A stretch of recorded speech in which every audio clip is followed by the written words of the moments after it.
ridiculous. Look, I can light my fire. Hello and welcome. In this video, I'm going to be having a little light rabbit about The Greatest Showman. Now, this was actually a request made about a year and a half ago. I was talking to a friend and said, "Oh, I've got a movie. Well, I've got a YouTube channel where I talk about movies. You can have a movie request." And she said, "Do The Greatest Showman." I'm like, fucking hell. All right, So for those who don't know, The Greatest Showman is a musical, and it tells a fictionalized account of the life of P.T. Barnum and the Barnum and Bailey Circus, which is kind of an odd thing for an odd story for a musical in regards to, like, it's about a bloke who exploited the physically deformed and imprisoned animals. Bit dark. So yeah, I found this movie greatly underwhelming.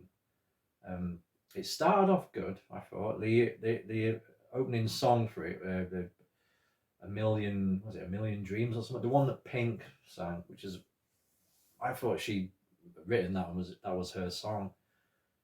So when I first saw this, I thought, oh, they're doing like a Moulin Rouge thing. They're like taking, like, contemporary songs and doing them. But no. This song was written for the film, and then Pink covered it, I guess, or did a version of it. Yeah, and that bit was cool, like the first 10-15 minutes, where the Hugh Jackman, who plays P.T. Barnum, neglected to say, he's singing that, and it's all very kind of classic musical. It's all like nice, kind of very brightly lit set pieces, kind of classic backdrops of like night skies on top of buildings, and dancing amongst a lot of white sheets that have been hung out at night to dry. You get the picture, maybe. But yeah, after that, it just became like kind of very, apart from like the maybe one or two scenes, it was just kind of very dreary and uninspired, musically, as well as just story wise, and the characters were not engaging at all. I didn't find. And yeah, where I thought it would focus primarily on the circus and the goings on inside the circus, you actually saw bog all of that. It tells you fuck all about all, like, the people that P.T. Barnum, like, hired to be in this show, or like the dwarves and the really tall bearded ladies, or Siamese twins, all that kind of thing. The origin of the freak show, if you'll forgive the term. That's what I mean about this being a weird premise for a musical. I mean, it is really kind of. I mean, the reality of P.T. Barnum is exploiting the, like I said, the physically deformed, or just generally physical oddities of like social outcasts. I mean, the film itself, like, it tries to put forward the message that he was putting all of humanity on the stage, regardless of color, appearance, all that stuff. It's like, it might just be me being cynical, but no. It made P.T. Barnum like this jolly fucker who's just like had like dreams, aspirations, and to build this great thing. And I mean, that's fair enough, but it didn't really show a great deal of the great thing. It just showed him like having the idea, a little montage of him like recruiting some people, some oddball people. I shouldn't say oddball, but like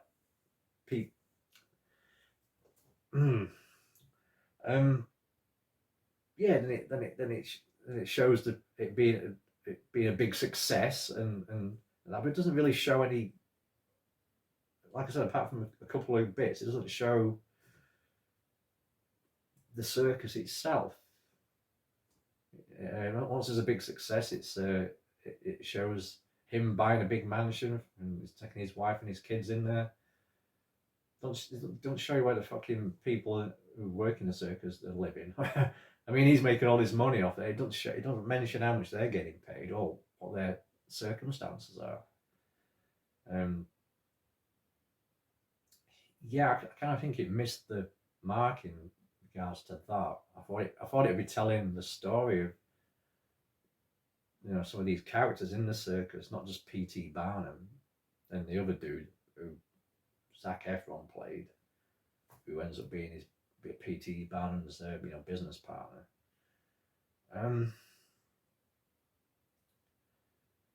Also the songs, like I said, apart from the song at the beginning and one in the middle that Zac Efron and this chick Zendaya, she's an actual singer in real life. They do a song together, and I thought that song was good. And also the scene, the way it was choreographed and shot and all that, I thought that was a nice bit, nice scene. But yeah, besides those two, the songs just took me out of the period because it's set in the early to mid to perhaps the latter stages of the 1800s, and a lot of the songs, they were all very modern. They were very kind of neo disco-y, It's like Hugh Jackman's there with his top hat and his tail is going, yeah, let's go down the circus. Yeah, that wasn't an exact fucking replication of a song from the film, but it had that kind of vibe to it. And that's. I'm not saying the music has to be of the period in which the film's set, but it has to kind of at least evoke it a little, maybe. I mean, the song at the start, "A Million Dreams," that's like a classic kind of Hollywood musical sound to it, so it does kind of work for that. But yeah, like the one after that, fucking, what is it, "Come Alive" or something, and it's just like, yeah, welcome to the show, diddly fucking do. Yeah, and a lot of the songs are kind of that ilk, all very contemporary sounding. I mean, even the one I liked, that was contemporary sounding, but like I say, it was more akin to the classic musical era, like the song at the beginning was. So that works for me. But yeah, musically, besides what I've mentioned, there was nothing that got me. None of the songs struck me beyond the two I've mentioned. Yeah, and the characters themselves, they didn't really focus on them too much. I mean, even P.T. Barnum, Hugh Jackman, it was all very, oh, I'm a jolly cunt and I've got an idea for a circus, and oh, here's me facing a bit of adversity, then here's me neglecting my friends and my family and the people who helped make this a success, and then here's me realizing that and then going back to being nice to them again. Yeah, fucking hell. I mean, I'm not. I like well, I like a musical if I like it. I mean, like the movie Chicago. I watched that like on the TV when my wife was watching it, just not expecting anything. I just was sat down and I was watching it, and I loved it. It was one of the best films I'd seen, if not that year, in maybe a few years. It just really, really worked for me. Like just like everything about it. The songs brilliant, and just everything. Yeah, this didn't. Yeah, The Greatest Showman. Like I said, it didn't focus hardly on the show. Like I mentioned at the beginning, you saw fuck all of the animals. Because the circus is like kind of most famous for having like the animals and shit, like elephants and lions and tigers or what the fuck. And you do see them at the very end when they do like a final song, which is in the setting of the actual circus. Um, I don't. It kind of start. Yeah, it starts off with that where it's in the circus and it's kind of Hugh Jackman flashing back over, like, the course of his life when he was a child and that. But even then, that's just like breezed over. He's a kid. He sings a song to this girl he fancies. They grow up and get married, and yeah, it just bounces from like little each. Yeah. Yeah, I'm making a fucking pig's bollock of this review, but yeah, I'm not going to get into details. Okay, The Greatest Showman. Musically, for a musical, that's quite an important factor. I did not resonate with me at all. I thought the songs for the most part were bland. Apart from the first one, A Million Dreams at the beginning, and the one, I can't remember what it's called, but it's the one with Zac Efron and the chick with the pink hair. Zendaya, is that how you pronounce her name? They do.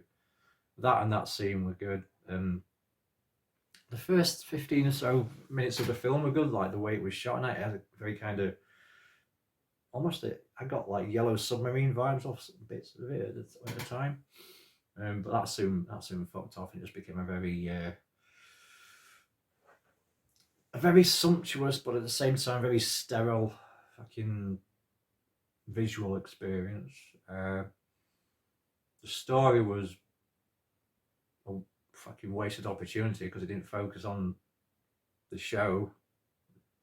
It didn't show him being the showman. It just showed him, him, and the success outside of it, and it showed the adversity the adversity he faced from fucking all the angry inbred mob, like, get those freaks out of here, and then and the bad press and all that. Yeah, character wise, again a missed opportunity. He knew fuck all about the people in the show. Just had them intermittently kissing P.T. Barnum's ass and saying, "No, you made us a family. You brought us all together." It was just such a it was kind of offensive, offensively schmaltzy considering the subject matter. Performance-wise, there was no depth to it. I mean, I know it's a musical. It's not meant to be fucking Shakespeare, but you can, you can have depth in your story as well as having the songs in there. But yeah, performance-wise, yeah, Hugh Jackman. I don't think his voice was particularly good, sing-wise. I mean, it wasn't. It was. I don't think anyone stood out for the singing. Zendaya did, but she's a singer in real life, so I suppose Zac Efron had a crack at it, but he started off in a musical, didn't he? In a fucking High School Musical.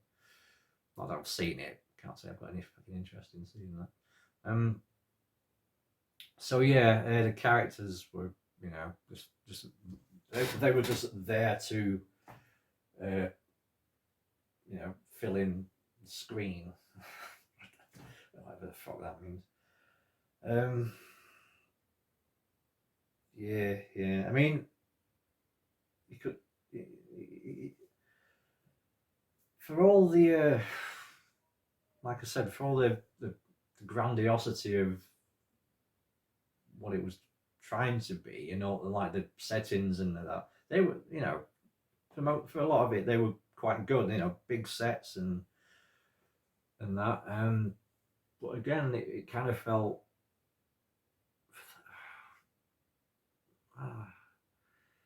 just flat. It's flat. It didn't have any fucking warmth to it. Yeah.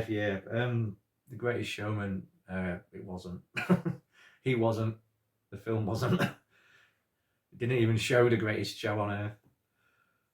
I was kind of amped up when I started watching it, and I was just like, by the end of it, I was kind of a bit depressed and tired, and so yeah, that's probably come across very well in this review. But yeah, if there was anything else I had to say about it, I forgot. So yeah, thank you for watching, and hope you enjoyed the video. And until next time, goodbye. Wish I had a top hat, I could do that. Yeah. Bollocks, fuck it.